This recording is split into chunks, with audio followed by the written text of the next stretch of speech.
You're listening to Last Word Radio, where you get the last word.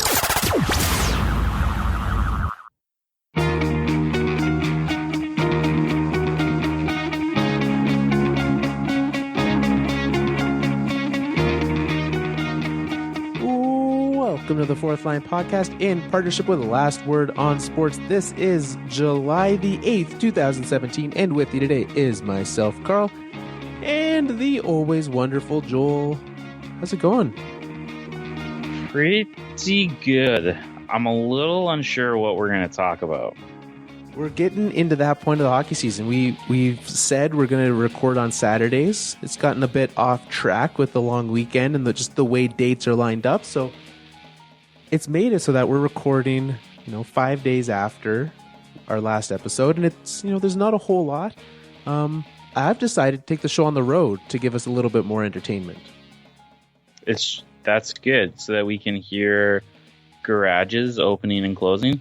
Yeah, I'm now sitting above my parents' garage. I've moved into their house just for the morning. Not moved in. That's not what I've done, but a lot of the stereotypical blogger in his mom's basement. I am in my mom's quilting room. I like it. Are you gonna do a blog post about I don't know, what do people blog about these days? Well, we do our Patreon posts about barbecue. So I might do like my favorite quilting technique when I'm finished here. So I will not be joining you in that. No? Okay. I don't quilt. I also don't. I have no idea what any of the things sitting around this table are. Like, they all just it looks like there's a lot of things that are exactly the same, but I know that they have different uses. They might not, though. Maybe they don't. Well, I know that they do, because one of them just has its whole table. There's just an entire table for one machine next to me. I have no idea what it is. Is that a sewing machine? But it's it's inlaid into the table, and it literally just looks like the table is it. Like, it might be a quilter. I don't know. I don't know what's going on here, Joel. Well, you should use our Pinterest account. You can go find out. I might have to do that. I want to give a big thanks to our listeners. They are 94% of the reason we do this show. 6% of it is just because we have fun. But we do it so that people listen. And you guys, I put it out there this past week for some help. You guys went on Twitter at Fourth Line Podcast. You emailed us, mail@thefourthlinepodcast.com. Hit up our Facebook, facebook.com/thefourthlinepodcast. And you helped me with my bandwagon problem. So thank you. Thank you very much for this. Thank you for the help. And I wanted to start there, Joel. I wanted to start with looking at some of these teams that people have suggested for me for a bandwagon. So if you didn't listen to last week's show, to get you up to speed, I was incredibly disappointed in what the Washington Capitals, my current bandwagon team, have done. Their offseason has been disappointing. And I actually was reading an article, and I don't remember who it was by, but they looked at their model for goals above replacement, which is, goals win games. So that's his equivalent of a WAR, goals above replacement, his model. And he looked at, in the offseason thus far, who has had the best and worst offseason. We talked about this last week of who's had the best and worst. I said it was the Washington Capitals. We said no one's really had a great offseason. According to his model, the best offseason thus far is the Carolina Hurricanes. Interesting. They have added the most goals and lost. So the difference between what they've added and what they've lost has been the greatest. The Washington Capitals, according to that model, have lost the most. That's not good. So according to that, it's accurate.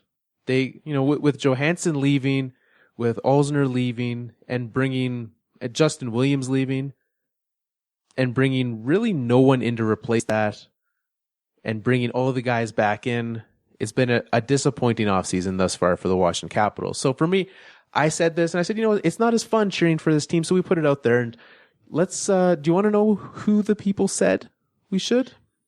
I do. I just want to, was that the same model that had the Leafs losing, being worse next year than this past year? I don't recall where the Leafs were. because there was one of those that made the rounds this week that was pretty funny. Because based off, it was like, to date, it had the Leafs losing. So I only say that saying, like, I'm not sure how good that model is, if that's the same one. Yeah. Because it's like, it was confusing, but I do want to hear about your bandwagon. I'll try to find where this was. We'll see here what I can pull up. But Joel, the people spoke, and some of them, what I asked was, don't just make a point for me to cheer for your team. Don't say cheer for my team because I like them and I think they're good. Everyone knows you think your team is good. So let's start with someone who did just that.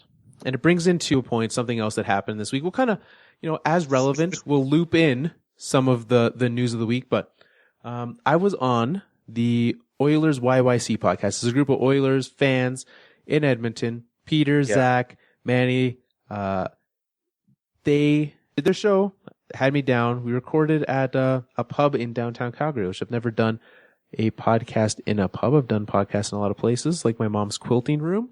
So that was kind of fun. Thanks to those guys for having me on. Check out their show. However, they made the case that I should be an Oilers fan because they said, you know what? We have Connor McDavid. We're going to be good. And I had, multiple other Oilers fans. Nate, one of our Patreon supporters, he mentioned that his first choice for me would be his bandwagon team. He's a Minnesota Wild fan. But he said the Oilers are going to win a cup soon. Jump on that bandwagon now while you still can. So the Oilers are 3 hours away from me here in Calgary. If I drive 3 hours north, I hit Edmonton, there's a team there that I can cheer for. And I don't like the Flames. Like, the Flames are still up there on my, I don't like this team just because it's frustrating being in a city and not cheering for the team that's local. So for me, the Oilers make sense from that angle, but there's the problem with it is there's so many Oilers fans in this city who I know already that jumping on that bandwagon would just be as difficult as it is being on the Caps bandwagon and everyone saying that they're my team. It would be incessant if I picked the Oilers. Yeah. Now, the thing is here, we all know why you're choosing this team because the Avalanche apparently aren't ever going to make the playoffs in the next 10 years. That seems likely. But why? So, how committed to this team are you going to be? I was just going to say, as an Avalanche fan, you're 100% committed to them. But but I actually question that right now. If it was 100%, I wouldn't be looking for a bandwagon team. So let's say you're 100% in on the Leafs. Yes. You never had a second team. No. So where would you what percentage wise are you going to be cheering for the Avalanche this year? I'd say 90% them, and 10% of my love goes to the other team. So you're only going to be 10% in on this team. Yeah. So that's more than you've been in on the Capitals. Or less than. I mean, that's less than what you've been at. Because I'd say you'd be 30 to 40% in. You were 80 to 90% in on them during the playoffs. Oh, well, the playoffs, it was 100%. The playoffs, they were the team that mattered at that point. The Avs weren't doing anything. So maybe not 100%, but 90, 95 for sure. So 10%, this, I'm not sure. I'm just trying to figure out because you want a team. You don't want a team. Do you want a team that could eventually take over as your number one team? No. So that's going to be. So I don't know how you go about this, but I don't think the Oilers are the team. So as I went through it this week, and I mentioned, okay, we'll just keep going through some of these. I'll tell you my thoughts in general at the end. We had David Schneider send us a message. He said the St. Louis Blues. He said they've made the playoffs for a long time, lots of playoff appearances, don't discount consistency. And then, yes, he's well aware. It would be a known fact, should they meet in the playoffs, you would side with the Colorado Avalanche. And that becomes an issue because they're in the same division. And for me, that's part of the problem. Who I mentioned, maybe we'll do a bracket for this. And I started thinking about who am I eliminating from this bracket? If we're to knock it down to 16 teams, so there's 31 teams in the league, 30 opponents of the Avalanche, I need to eliminate 14 teams from this. You automatically eliminate the entire Central Division. Because I don't want to cheer for someone in the division. Right, that makes sense, yeah. You can't, I would question your love of the Avs if you all of a sudden started to cheer for a team that was in the same division. Right. So, for me, unfortunately, as good as the Blues can be, as good as, Tarasenko's a fun guy to watch, as good as they can be, I'm not a big fan of that. Yeah, you don't want to cheer for them, though. That sounds like... That's a boring team to cheer for. That's not a good thing. So, and as again, another team that, that model I mentioned, said had a good offseason and was pointed out again. Shout out to Nate. He also mentioned the Dallas Stars are a good pick, as well as the Buffalo Sabres. Not the Sabres. I don't want to cheer for the Sabres. That's just going to be, then you're cheering for two depressing teams. Yeah. Because if I wanted to cheer for a team at the bottom working their way up, I would just cheer for the Avalanche. Right. I would just stick with what I have. So, and Dallas falls under, as fun as Dallas is, they fall under the same division rule. I can't pick Dallas in the same division. Yeah. So really what this is, well, we'll get there, but I see where this is going. So let's hear, what are some other suggestions that came out there? Okay. At Stonehands on Twitter, he sent us a message and he says we should hop on the Anaheim Ducks bandwagon. 5 consecutive Pacific Division titles, on the cusp of winning their second cup only to lose because of injuries. This is a team that you need to like before their bandwagonable window closes. And I like that last point. This is a bandwagon team. This is not a team, the Buffalo Sabres, for example. I want a team that can win now. I picked the Washington Capitals, perennial President's Cup trophy winner favorites. I want a team that can win now. The Anaheim Ducks are only going to get worse. So you want a team that's peaked or like just past that peak. The Ducks might fit into that criteria. And here's another thing. The Flames play them, and the Flames are terrible against them. So that's a fun thing. They're a team that beats a team I don't like. That's a big win. But I don't know. This is the other question that I'm thinking of as you're going through here. So, because you mentioned this, Caps win lots of games, they make the playoffs again. What percentage are you going to have to give to the Caps next year? Well, if I switch it, like the Caps, if the team that I pick is in the West, then the Caps will be my East team, that team will be my West team, and the Avalanche are going to miss the playoffs, so I don't have to worry about them at that point. So you're not jumping off the Caps completely. They would still be there a little bit, for sure. I'm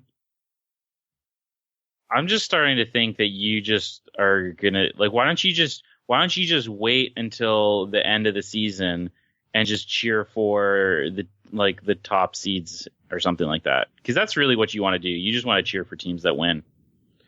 No, that's what it sounds like. It sounds like you're just like, I'm gonna be a fair weather fan here. Cheer for some winners. No, because then that would have left me last year cheering for like Chicago. I didn't really want to do that. So, but you like Chicago. You just like good teams. Well, I like watching good people be good at hockey. So again, Fred from the Slewfoot Hockey Show, he said Nashville. Again, same division, no bueno. So I don't know who. Were there any suggestions not in the Central Division? Let's go to those ones because we already know any Central Division. Appreciate your submission, but apparently we should have said that. So yeah, so no Central Division ones. Well, and I realized that as we were going through the week. So Ken has 2 ideas. 1, Carolina Hurricanes. Already mentioned, they've had the best offseason according to certain models. skate well, play clean, make good moves, and always beat Boston. Again, a team that beats a team that I hate, I like that. Another one, the Coyotes. They were second in that model on who's gained the most wins this offseason. So for me, those are two, decent suggestions. If you want to pick a young team with potential, those are reasonable places to start. And then there's one last one that I want to mention. CD Steele on Twitter says, here's how you pick your new bandwagon team. You pick the last team to lose this coming season. Interesting.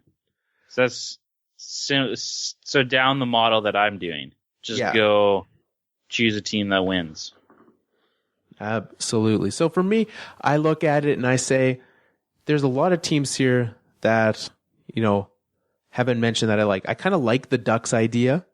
I don't hate a lot of the Ducks. Like, a lot of people give Corey Perry a lot of crap. I don't hate him. I would, if it's like you're eliminating the Central, if this was a conversation about me, I would eliminate the entire West. I couldn't do it. Couldn't cheer for a team in the same conference. So it's literally just I'm picking between. So if I'm doing a bracket, it's just the 16 teams in the Eastern Conference then. That's what I would do, because that's my criteria. I will never support a team that is in the same conference as my team. I think in this new model where you play, because if you're in the Central, you play the Pacific just as much as you play the Metro, and you're not going to play them till the third round of the playoffs. So for me, it's less of an issue. You're going to meet them less. You're going to play them in the playoffs less. The division now becomes even more of an issue. So for me, if I'm eliminating teams, I'm eliminating them. And oddly enough, I'm eliminating a lot of Canadian teams. I don't want the Leafs, as I mentioned last week. I also don't want the Canadians. I don't want the Flames. And the Canucks are terrible. So you're cheering for the Jets if you're choosing a Canadian. So that leaves me the options of the Oilers. And I already said not really a huge fan of that. The Jets and the Sens. And I don't really I like Erik Karlsson, and that's about it. Well, I just don't see the point of cheering for a team that's terrible. If you're going to choose a team, you got to choose, you're choosing a good team. And I don't know. I think I should go with, so if we go with that, last year, the Ducks were the best team in the Pacific Division. They won the Pacific, as was mentioned, by old Stonehands. 5 in a row Pacific titles. If they are the Washington Capitals of the West, but do better come playoff time. Yeah, I don't know. You're gonna have to figure this one out because I just can't wrap my head around cheering for a team in the same conference. I can't really wrap my head around cheering for another team. I've never really been able to do that. I've kind of had a like for another team sort of once, but it never really lasted, and it never really felt the same. Who was that? I spent a lot of time because my parents have a place in Phoenix, and so I've been to I've gone down and watched some Arizona games. I got to meet some players one time, so I've kind of liked them, but they for maybe a year or two, I would choose to if the Yankees weren't playing, I would watch. Yeah, let's be clear. We're talking Diamondbacks, not Coyotes. Yeah, we're talking baseball now. I would watch them instead of watching. I'd watch the Diamondback game if I was watching a game and the Yankees weren't playing. But part of it was because I liked their announcers. They were funny, and so it was entertaining to listen to. Yeah, I don't know. I'm torn still. It just doesn't. I just can't do it. I don't I can't get behind it, and so I don't want, because I always want to cheer, and maybe that's, and see, this is the difference. I just lost interest in hockey in general as the Leafs just continually got worse and worse, and as they started to potentially get better and better, my interest started to gain and gain. And then this year when they were better, that's when I again, but I was always a Leafs fan. I would still, if I was going to watch a hockey game, I'd choose Leafs. So I think... Well, and that's like when the Avs become a perennial playoff team again in about, 2029? Then I'm fine with it. Then they'll be back and I won't need this bandwagon team. So yeah, for sure that's a thing. Yeah, so I don't know. I don't know how you're going to narrow this down, and I don't know if I can give you any tips because I just don't know how I would come to this place. Because what happens if the Ducks and the Avs are fighting for a wild card spot? Because that's a likely scenario. It is a possible scenario for sure. So that's the trouble that you run into with those kinds. I don't think it doesn't become trouble. Then the Ducks are gone and it's the Avs 100%. But what are you going to do with that Corey Perry jersey? Well, I don't have a TJ Oshie jersey right now, so I should be okay. That's true. That's true. I just have that very kind Washington Capitals hat from our mutual friend Chad. So is that the team are you choosing the Ducks right now, or are you gonna let this simmer a little bit? I'm gonna let this simmer a bit. You know, the Ducks are there, and then I'm gonna try to look at some more East teams. Part of what is nice about having the Eastern teams is having a team not in the same time zone as me and the Avs. So like the games start early, I can watch those games and then turn on the Avs game. What's nice about the Ducks is I can turn on the Avs game, watch the first two periods. When they're down 5-1, I can turn it off and switch on the Ducks game. That is good. So it favors your time zone a bit better. It does. It helps with that. Choosing an East team, it's like 5:00 start time for you. So yeah, it's a little early, but yeah, okay. So now, for people who are trying to make a case one way or another, is it Ducks in the West is your only option, and then you'll consider some East teams, or is it still open in the? It's open. So like in the Pacific, I guess the only Western teams I would consider are the Coyotes, the Sharks, the Ducks, and the Oilers. So there's four teams in that Pacific that I consider. The Central's all gone, none of them, and then the 16 Vegas isn't one of them. Although that could be fun, cheering for the new team, but they're going to be terrible. And again, bandwagon team, I want to be able to have some fun celebrating. So that leaves me with them, and then what's the 16 teams minus those Canadian ones, and then like Detroit's not going to be there, Buffalo's not going to be there. So there's about 16 teams that we're looking at that I could legitimately cheer for that haven't been eliminated. So we'll see. I'll stew on it some more, and we will see what happens from that. Joel, Connor McDavid has a brand new contract, a little bit less than what we had said. He has an 8-year, $100 million contract, the most buyoutist proof of contracts ever. 86 of his $100 million coming in the form of signing bonus. Yeah, so that not really a surprise with Gary Lockout Bettman. So are you surprised that it's lower than what kind of everyone thought it was going to be, or? Not entirely. Like Connor McDavid could have gotten whatever he wanted, right? Like he could get whatever number he wanted, and I would not have blamed him in the slightest for it. And so for me, yeah, he got the 12.5. And I assume that that's on him. Again, he could have, if he had said, I want 13.5, I want the 13.25 that was rumored, that's his. So, no, it's fine. He must have done it to let them have a little bit more room. Sure. We're going to see the same thing with all these guys. What I find most interesting is how aggressive the signing bonus was, because we continue to see these signing bonuses show up. Because the deal with the signing bonus is you get that on July 1st. Every season, you get that on July 1st.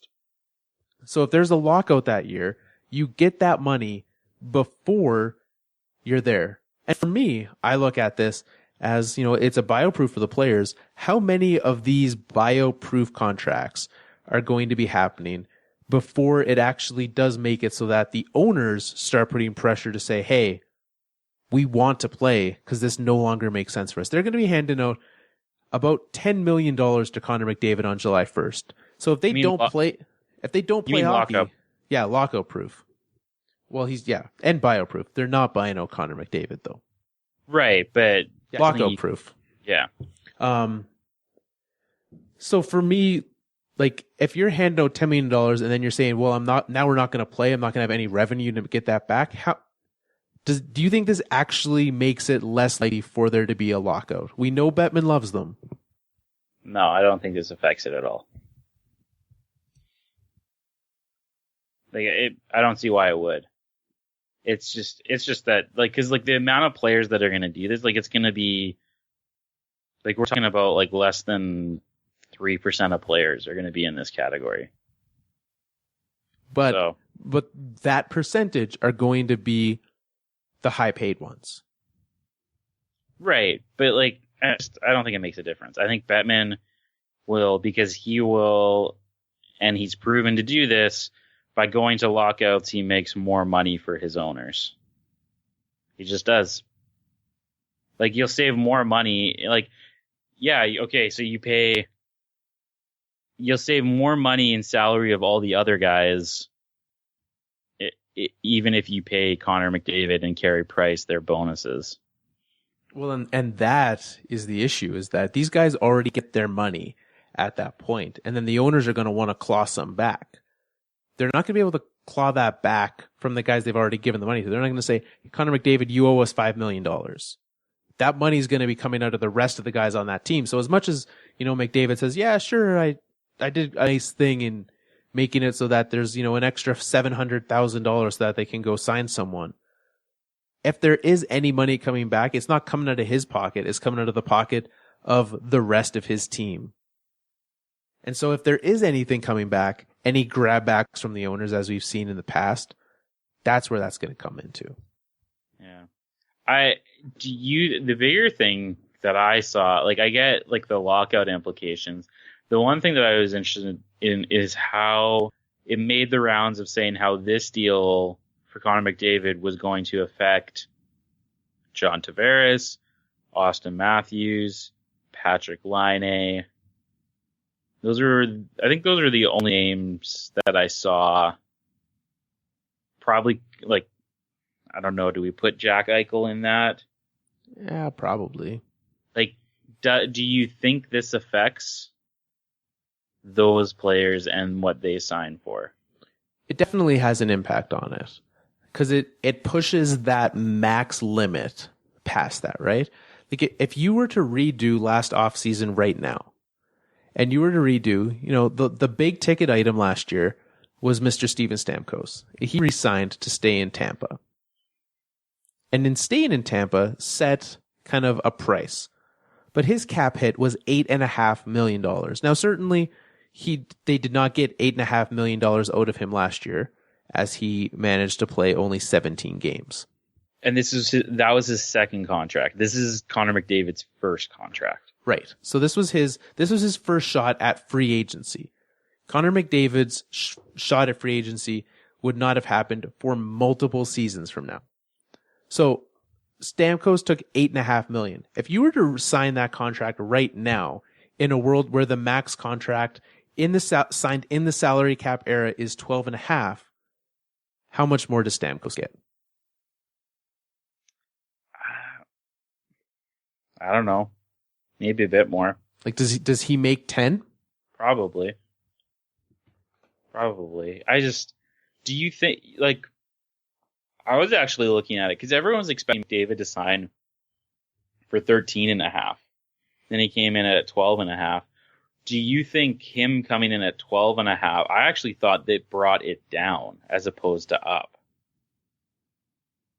So I don't think, because if he had signed at 13.5, then you're looking at Laine, Matthews, Tavares getting more But now I think they're going to be coming in at less.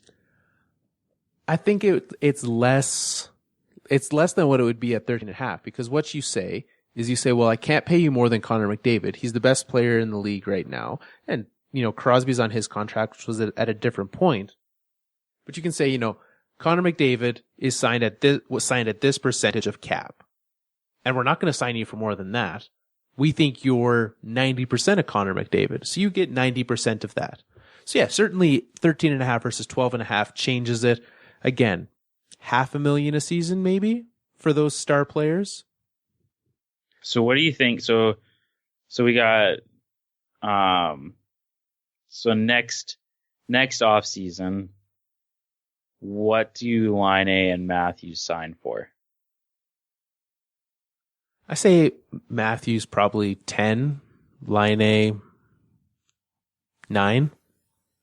If Leon Draisaitl is getting $9 million, Leon, he's not though.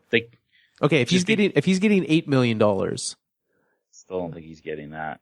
Those continue to be, and again, those keep dropping down.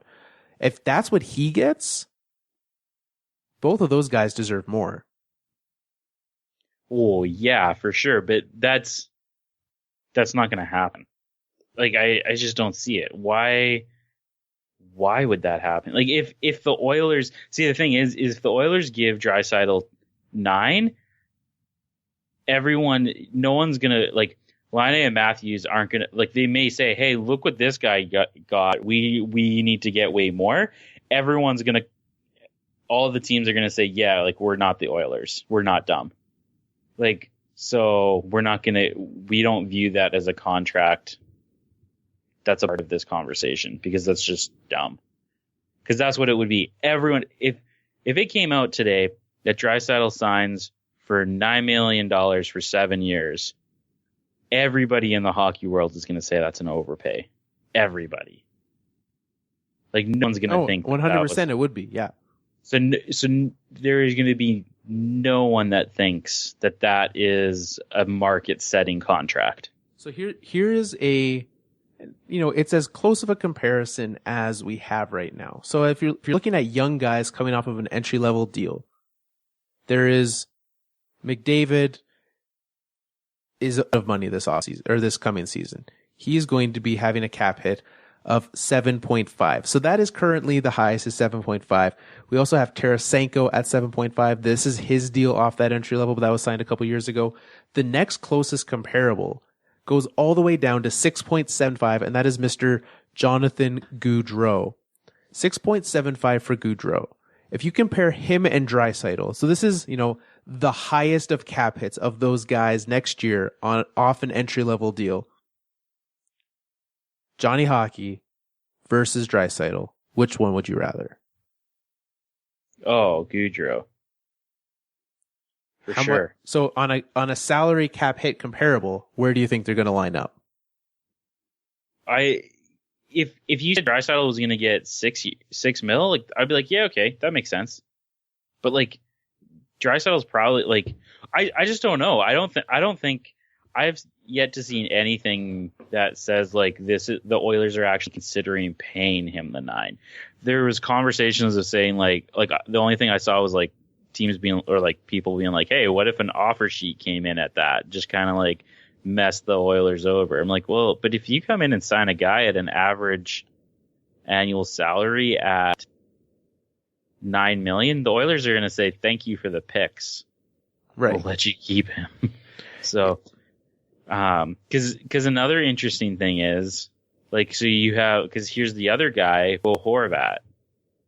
He's also needing a contract and didn't have the same numbers as Draisaitl, but also didn't have McDavid to boost those numbers. Exactly. And talk of Vancouver is that he's going to get 6 years between 5 and 6. And if Canucks can get that, that's great. That is fantastic for sure. Yeah. Like, you're very happy about that. And I just, Draisaitl just doesn't. To me, if Draisaitl makes more than 7, it's too much money, especially if they go max. If they go 8 years, $7 million, that is a chunk of change. Yeah, so so this, I don't think his contract affects, like, obviously all of these contracts make me take notice, because we have 3 big ones coming in Matthews, Marner, and Nylander, and those are all going to be in the 6, 7, 8, 9, 10 range, probably. Oh, for sure. And so how does that line up? Like, the biggest thing, if Draisaitl signs for anything over 6, I don't know where they're going to be able to do this, but like, Nugent Hopkins probably going to be on your way out of town there pretty soon. So yeah, someone's got to go. Like, it's just the point where they regret Milan Lucic. Like, is that, like, I know that we all assumed that they would regret it as soon as they signed that contract, but like, are we there yet where they actually regret it? I don't think so. No, I don't. And in talking with those guys on the Oilers show this week, they're under the assumption that Lucic is only going to keep getting better, which is, a little bit crazy, but like, I don't see him continuing to improve. So for me, that's not like, people actually think that, though. I can't. I would love to have a conversation about that, because I've never. This isn't Lucic focused. Like, players peak at like 24, 25 these days. That's your peak. I meant get better versus last year. It's like perform better than last year's numbers. Oh, okay. I don't mean like we have not seen the best Milan Lucic we've ever seen. No. That makes way more sense. I was like, guys peak at like 25 years old these days. Like, they're not like 30-year-old. That makes sense. I still don't think that's right, but it wouldn't be the craziest thing. Right. Okay. There's a couple other signings that happened this week. We'll start with the Canadian signing. Alex Galchenyuk signing a bridge deal. He was a restricted free agent, signed a bridge deal, 3 years, $4.9 million, with the biggest part of it, no movement clauses. He can be traded, anything. A lot of people say that this is you look at it, it's a very movable contract. They look for the Habs to be moving on from Galchenyuk before the end of this. I look at it and I say, well, I've been trying to trade Matt Duchene. Also, I believe today's his wedding day. So congrats to Matt Duchene. There you go. I like that contract for Galchenyuk. Like, not the same way you liked the Olsner deal because it screwed the Canadians, though, right? No. Like, I like that as in, like, if I had him on my team, I would be happy about that. Okay. Like, because that's good money for the team. Yeah, it's not, like, it's a guy who hasn't fully shown himself, and it's kind of a prove-it deal. Yeah, and I was expecting them to overpay. I was expecting them to pay him like a 30-goal scorer, not the 20-goal scorer. And they paid him more like the 20-goal scorer, which is good. Yeah. Which is sad for me. And the length of the deal, 3 years, makes it very manageable for the Canadians as well. So, which then brings us to your Leafs. I don't know how you feel about the Zach Hyman deal. That was the biggest news that they made this week, I believe. Zach Hyman, 4 years, $2.25 million. The Leafs are locking up a fair amount of their bottom end guys. You got Hyman for 4 more. You have Matt Martin for 3 more. You all right with this? I don't love it, but I don't hate it. Like, Hyman is better than people think he is. Mm-hmm. Like, he plays a lot of, like, not like, and when I say like he's a grinder, like, he's not an enforcer, but he plays a lot of tough minutes, like penalty kill. He like behind, like below the goal line. Just, he plays tough. I like Zach Hyman. It might have been an overpay. Like, I don't get like the 2.25. Like, it's just, why do you have to lock a guy like that up for 4 years? That seemed a bit excessive, but So you're not the biggest fan of it, but in reality, do you think this has any impact on what the Leafs can or cannot do with their signings into the future? Oh no, not at all. Like this is like that's what they're going to be paying him. Probably probably more than what they needed to pay him this year, maybe next year, but less than the next few years after that. Like I don't know, it's whatever. Right. So I've been talked into. Leafs media loves this deal.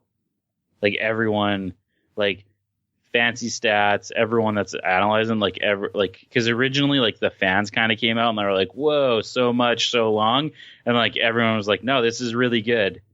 Everyone, we'll really like this after 4 years." So, I'm okay with it. Well, there you go. My Avalanche news of the week is the fact that Grigorenko officially signed in Russia, so he's gone. And apparently Nikita Zadorov has a deal in place to go to Russia if we cannot reach a deal. He's currently a restricted free agent. I hope, and a lot of people are agreeing that this is just a bargaining move for them. He gets that side deal in place, and then if he needs to take it, then he does. But it's kind of a move more to force the Avalanche's hand. For me, it's, he's a guy that we need to bring back. You pay him what is required. Don't mess around with it. Just get it done. Don't get into the same situation you had with Tyson Barrie last year, where you're going to arbitration and having to deal with that whole mess. Just sign the guy. The difference is Grigorenko was a UFA.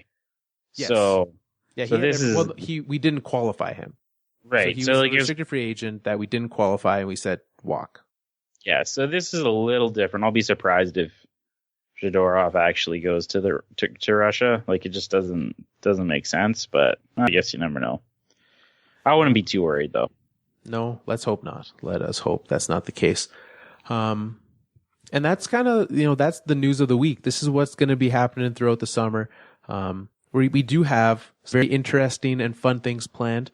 If you're a fan of college hockey, we're going to do a bit of focus on that, get you ready for the college hockey season throughout, and that'll take a few different looks at that in a few different ways, so that could be fun.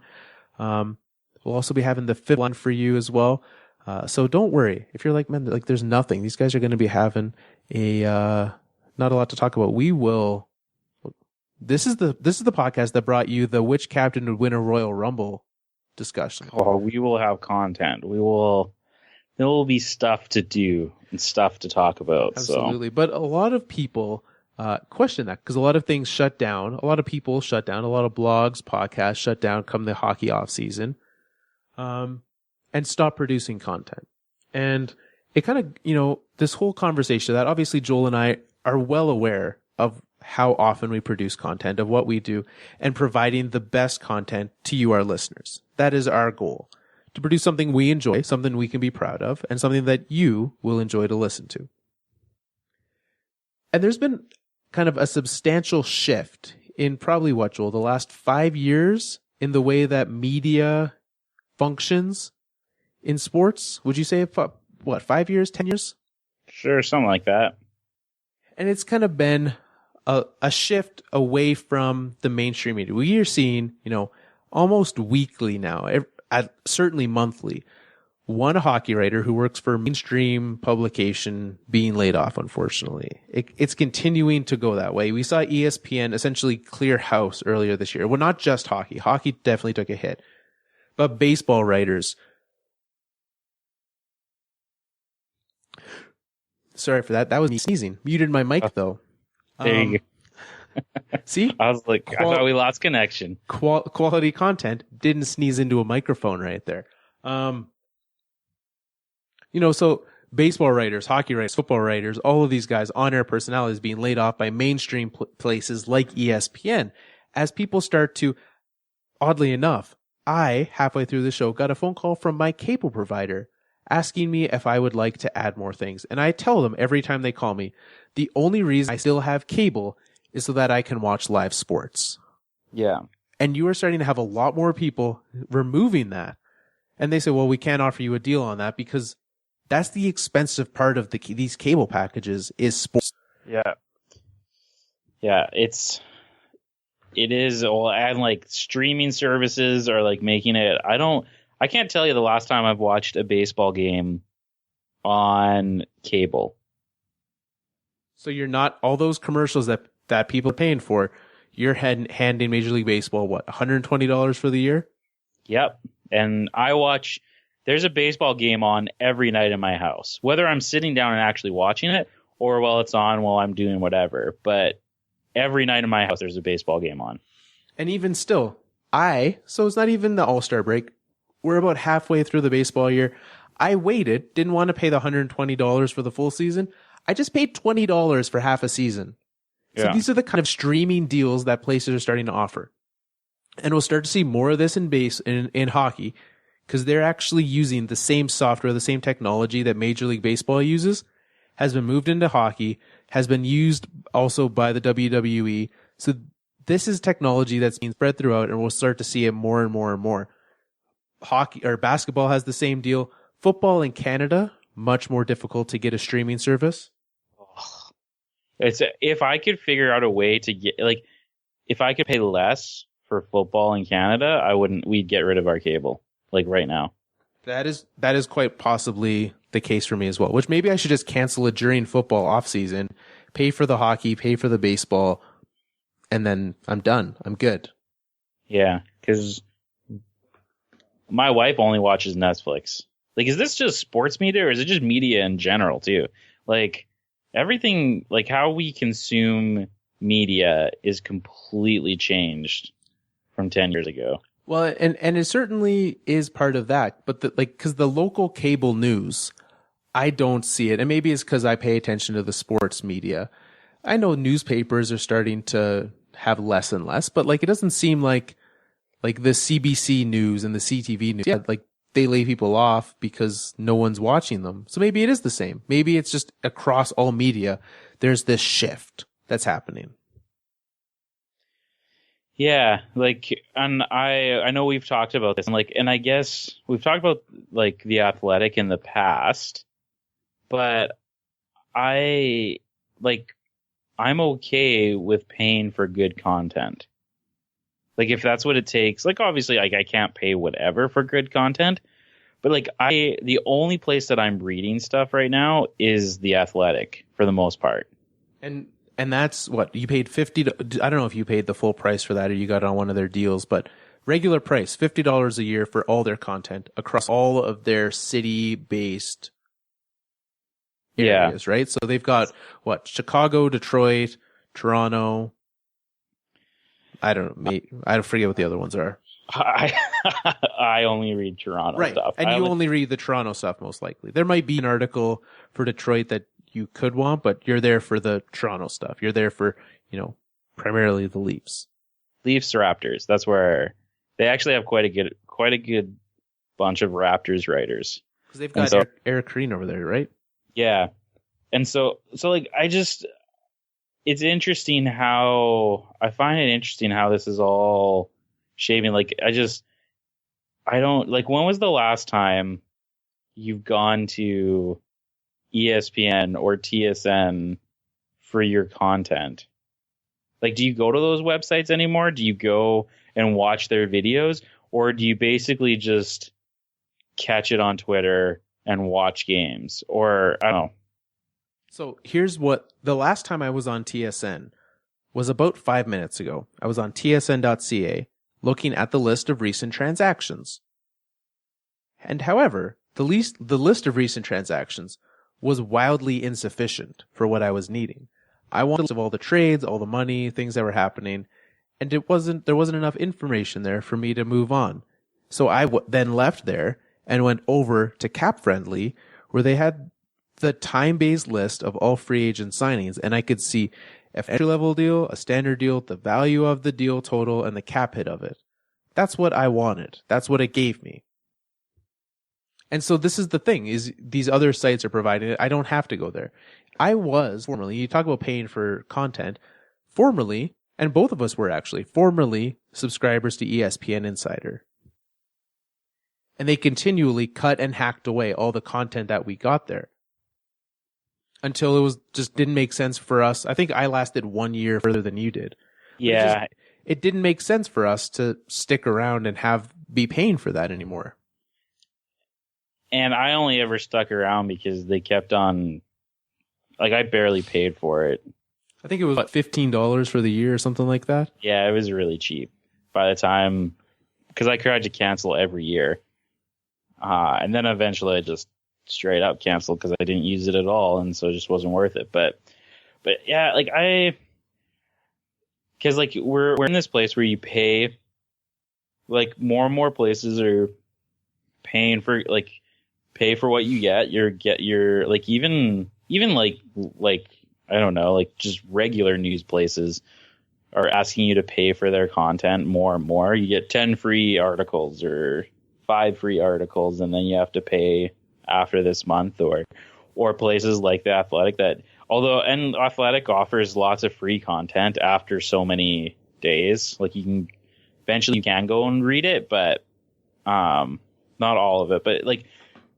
But it is, I don't know.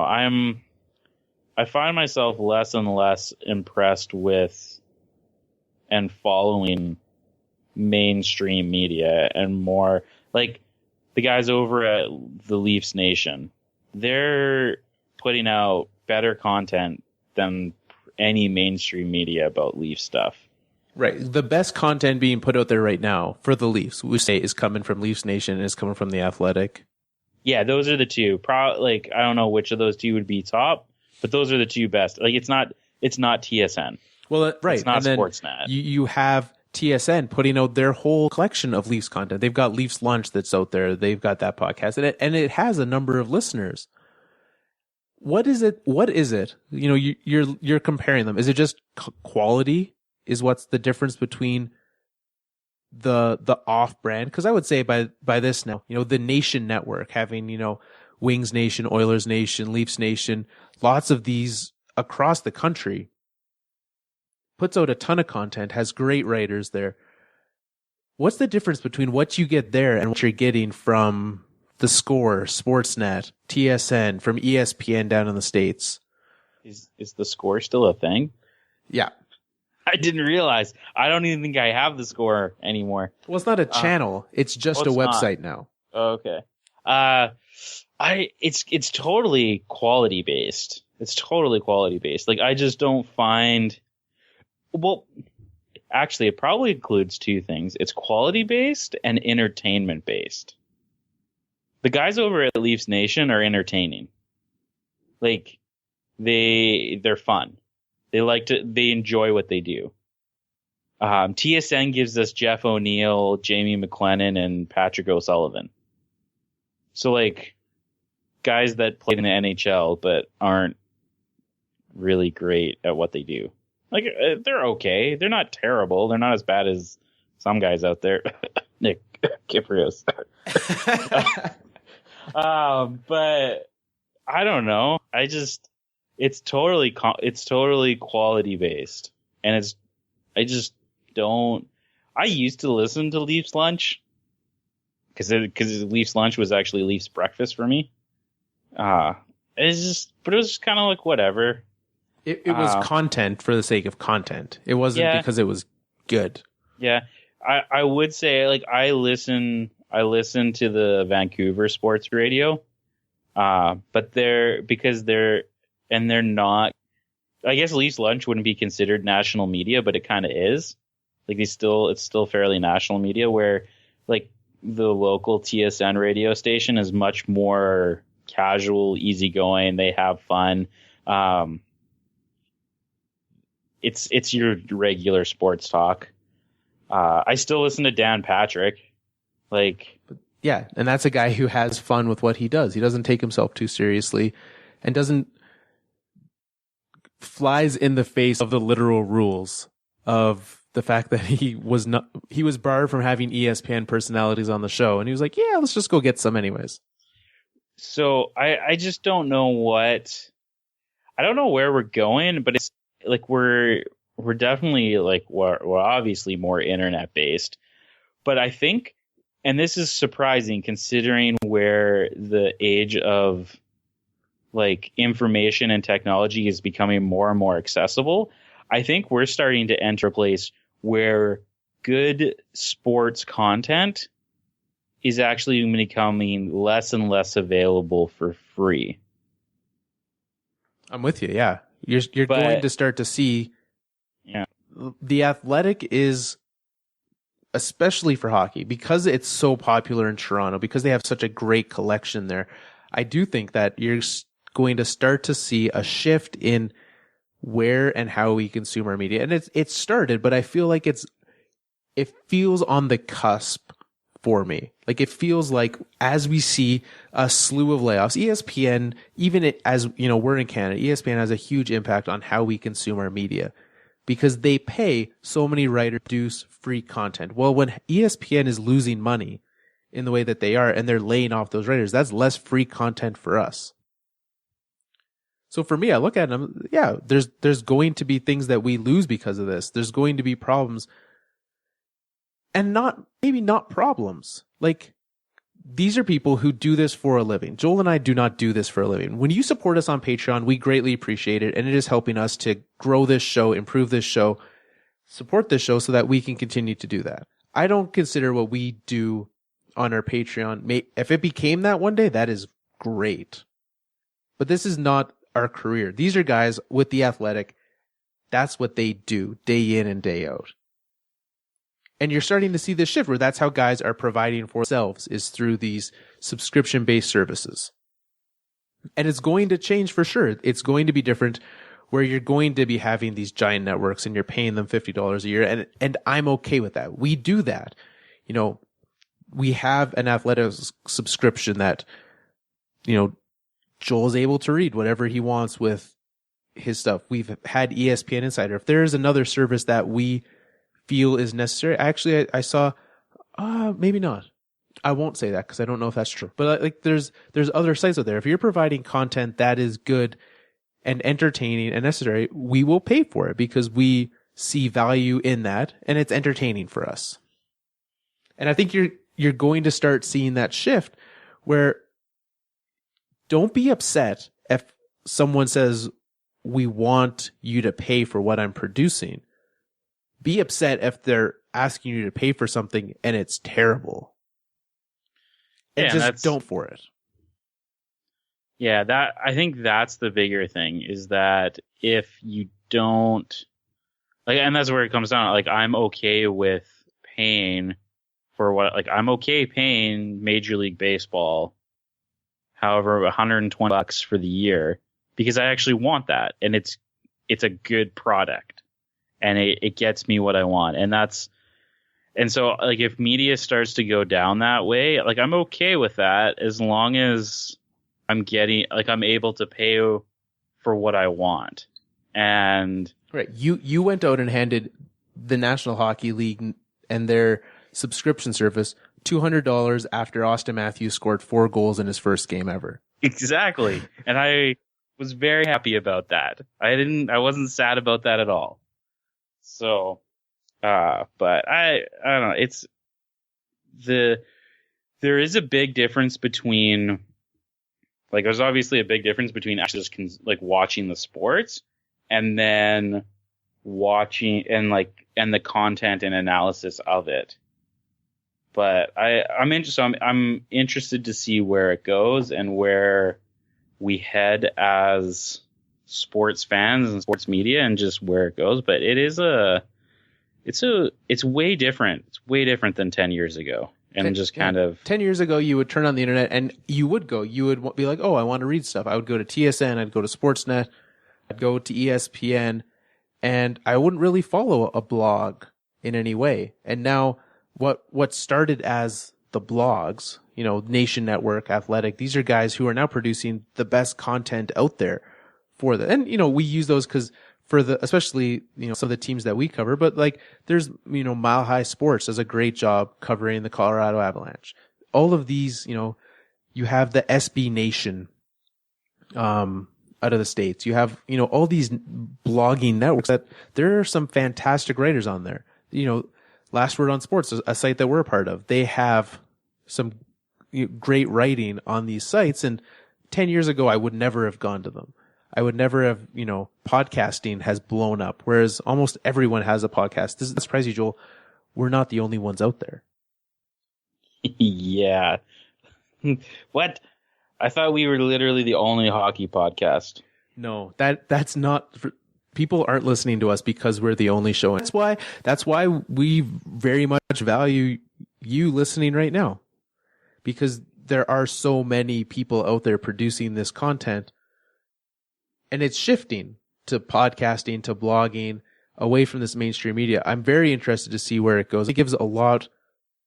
You're going to start to see much better material because it's a platforms being made for people that weren't there before. Yeah. So, well, it'll be, it's good. I like where we're going though. I like the direction that it's heading. Cause like I'm totally okay with not having to worry about only going to mediocre mainstream media outlets to get my content and not really enjoy it that much. For sure. Well, Joel, I think you're away next week. I don't think I'm going to be here. Yeah. So I'm going to get a little vacation on. Joel's getting his vacation on. I will be here for you with a guest host to be announced. So we will be here for you next week. We'll see what happens. Maybe Matt Duchene gets traded this week. Probably not, because we probably won't trade him. So stay tuned next week. We also today recorded our upcoming Patreon episode where we talked about something that got me a little fired up. Carl was for sure fired up. And some former All-Stars and where they fit, where their legacy lands. So head over to our Patreon where you can check out that episode. Find us on Twitter at Fourth Line Podcast. Let us know your thoughts on our topics I talked about today. Facebook.com/The Fourth Line Podcast. Thank you everyone who sent us your tips for my bandwagon team. Head over to fourthlinepodcast.com where you can find great writing over there. There was an article this week on Mr. Nail Yakupov and his last chances in Denver. And I think that's it. Find us on Last Word on Sports, Nuts and Bolts Sports. Thank you guys very much for tuning in. We'll see you next week. Boom City.